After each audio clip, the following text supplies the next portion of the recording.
কিভাবে একটা মানুষকে পাথর মেরে হত্যা করা হয়েছে। আমি প্রশ্ন করতে চাই, বিএনপির এত শক্তি কিভাবে এবং কোথা থেকে এলো যে তারা এইভাবে জনসম্মুখে মানুষকে পাথর মেরে হত্যা করেছে। আরেকটা কথা বলতে চাই, ডক্টর ইউনূস একজন নোবেল বিজয়ী হয়ে প্রধান উপদেষ্টা হয়ে এখানে বসে আছে, কিন্তু 1 বছরে সে ল এন্ড অর্ডার পর্যন্ত ঠিক করতে পারেনি। সে ব্যর্থ, সে সম্পূর্ণরূপে ব্যর্থ। আমি প্রশ্ন রাখতে চাই, সে কি করছে?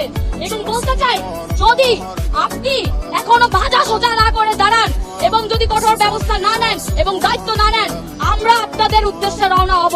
আমরা চেয়েছি বাংলাদেশে কোনো সন্ত্রাসবাদ কিংবা কোনো ধরনের চাঁদাবাজি যাতে না হয়, সেটা যে কোনো দলই হোক, যে কোনো গোষ্ঠী হোক। নির্দিষ্ট কোনো দলের জন্য আমাদের এটি বাধাবন্ধকতা নাই।